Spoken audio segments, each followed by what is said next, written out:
Mr. Dan Holman, welcome to the Simplifying Entrepreneurship podcast. Well, thank you for having me. I appreciate it. Yeah, no, we've been back and forth and chatting on different things and see each other on LinkedIn and, in the Yeah. same group of retailers and different stuff along the way. So it's great to have you here on the podcast and, love a lot of your takes on things and interested to dig in today with a couple of ideas around defining retail wealth. And why don't you dig into what's that phrase mean and what's all around? How do we define retail wealth, Yeah. Dan? For me, retail wealth isn't about the dollars. Dollars are always a Yeah, consequence, and revenue is a consequence of a successive encounter, a ton of different work, a bunch of different work that we do. But for yeah, wealth, it became a guiding principle for us, and certainly something that we try to pass on to our retailers. And wealth is an acronym that we created a long, long time ago. We created an educational series that was called the Wealthy Retailer, and have sort of used that as a springboard in the last several years.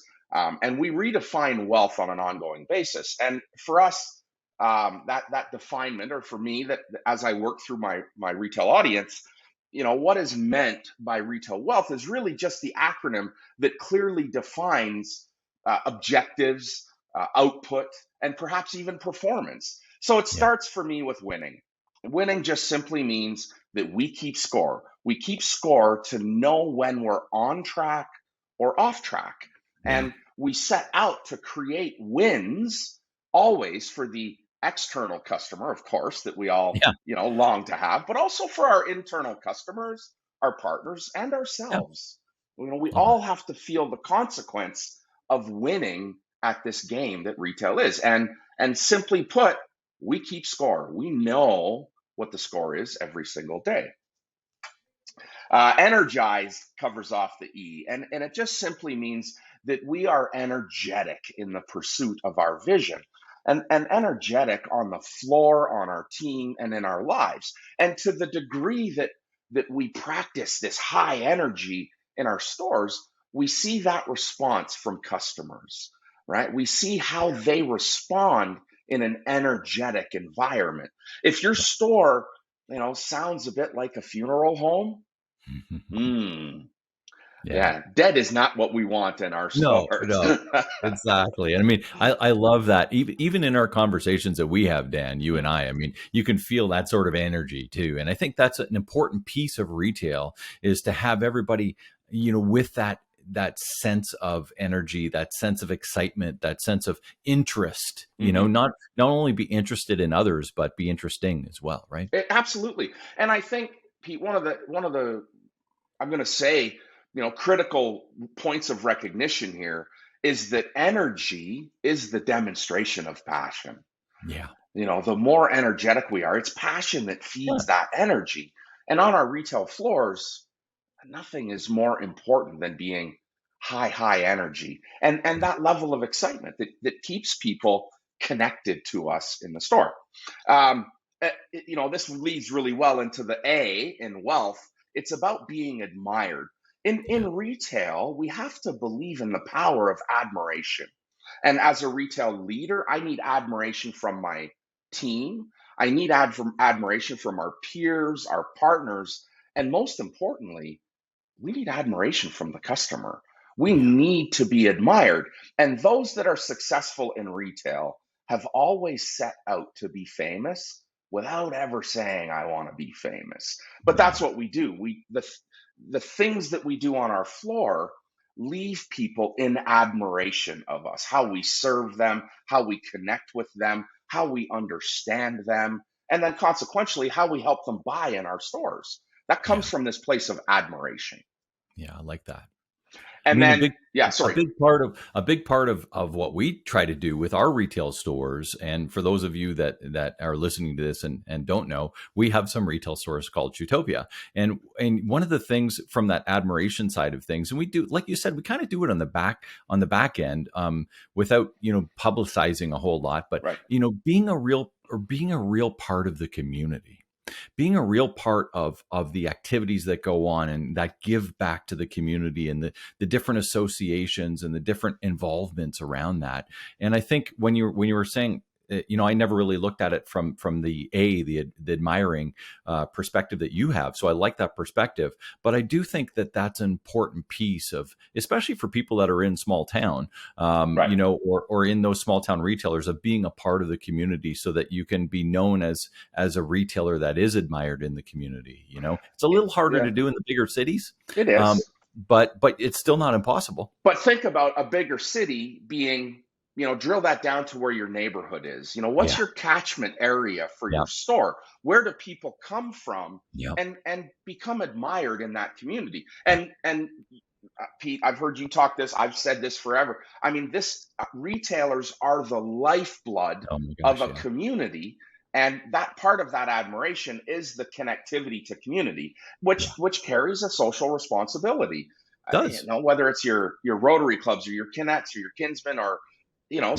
some vulnerable members of your society, that you're out there sharing what Yeah. your audience shares with you, right? For they sure. they Yeah. contribute to your well-being, and we need to in turn contribute to our community's well-being. So Love certainly that. being admired, really well said, being admired has to be as part of your community as well.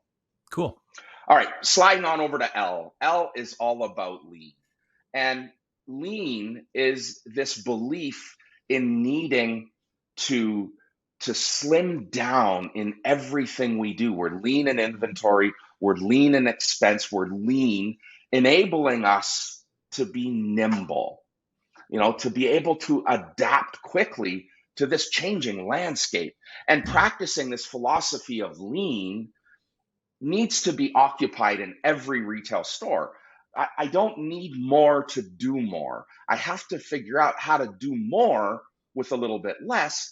And then I'm able to shift. I've said this, dip, dive, dodge, and duck as Yeah. things are coming at me, Yeah. every single day. The bigger the machines are. And, this going through this pandemic is a Yeah. pretty good example of some There of is. those bigger engines that are not lean, how they suffered, how we Mhm. saw them crumble a little bit while Yeah. the independent retailer has thrived. It's because of our lean approach in Yeah. business. So Yeah. lean. And that one ties back to the winning part too, and Mm, where you're tracking things and doing all that stuff. right. And it's hard to understand lean if you're not doing that, right? Right. Right. And I think that that's part of the measurement. That's part of Yeah. keeping score. How much do I need to achieve my goal? And whether Mhm. that's in inventory or in labor expense or in Yep. advertising, it's how much, how little do I need versus perhaps how much do I need? Exactly. Try to do a little more with a little less. Yeah. Love that. And then retail, the T is tenacious, and retail is all about tenacity. We have to treat setbacks like they are anomalies. When we get knocked down, we get back up and we continue in the pursuit of our vision. Every day in retail, especially if we're leaning on the measurement, we will recognize a bit of a setback, and it's our ability to treat that setback like a one-off and keep charging towards our vision that allows us to become wealthy in retail. Yeah. And I mean that's the big part of the leader, right? The leader has to step in and lead that Yeah, charge. yeah. And then lastly, in retail wealth, it's all about happiness. And I was introduced to Sean Aker several years ago. Sean Aker, a fabulous author. If you have 5 or 8 minutes to kill, search out the Happiness Advantage on YouTube. He's got a great TED talk, and we really adopted this philosophy of happiness ahead of all in our businesses. And anybody that I work with, I'm very clear about, you got to be happy. Yeah. First, you're happy. And Sean will sort of lead us to this path that we were taught to work harder, become successful, and happiness will follow. And it's the exact opposite. And in retail, we live on a roller coaster, Pete. Yeah. We wake up in the morning at the highest of highs from yesterday's performance, Yeah. and tomorrow we'll wake up at the lowest of lows. And we have to find happiness. I call it the bipolar roller coaster in Yeah. retail. Right. I'm the greatest retailer in the world, and tomorrow I don't know how I'm going to pay my rent. And that's how volatile we become. And Yeah. and by us focusing on happiness, defined as a feeling of contentment and satisfaction. We find happiness every day in retail. We move the needle forward. We It's become wealthy. your whole team feels it around that when you have that sort of culture of happiness, I Hmm. think. And I think that's where things really begin to be group fun, and as opposed to individually fun. Right. And the power of group fun, your customers feel it, everybody around it, they come in the store and they understand that everybody there is happy, everybody there likes what they're doing, everybody there is actually there to serve. It's this feeling and this power. It builds momentum, and from that, I love the H in wealth, the happiness Yeah. side of things. That's a And I good one. and I think that leaders have to lead people. Yeah, It's go as I go, yeah, never go as I say. And so you have to be this happy, upbeat, find the positive, build from positivity in your stores, yeah. not negativity. If we want negative, it surrounds us. If that's what we're Oh looking my for, it's everywhere. gosh, But it if we sure look for is. happiness, we will find opportunities that we didn't know existed. And that's got to be about every leader in your retail stores or in any business, recognizing that they have to be followed. And it's go as you go. Be Yeah, happy, be love, happy. love And that. wealth will follow. Defining retail wealth, the guiding principles of simplifying retail. I love that. And some great tips there. And I've got a video I need to watch because I haven't watched that one. Yeah, give us that one again. I'll put it in the show notes It's as well. Sean Aker and the Yep. Happiness Advantage. He's got an 8-minute TED talk Cool. that just, it's funny, informative, and it'll push you to go and read the book, The Happiness Advantage. Awesome, Dan. Well, thanks so much for being with me here. And I want to give you the opportunity to sort of let everybody know if they want to talk a little bit more, find out a little bit more about what you do and all of that sort of stuff. So give us a little bit of how to find Dan Holman. Yeah, the easiest way to find me is thewealthyretailer.com. Lots of information about us there. We've got all our social channels are active. You can catch our podcast. We have a weekly podcast, The Wealthy Retailer, on all your favorite podcast platforms.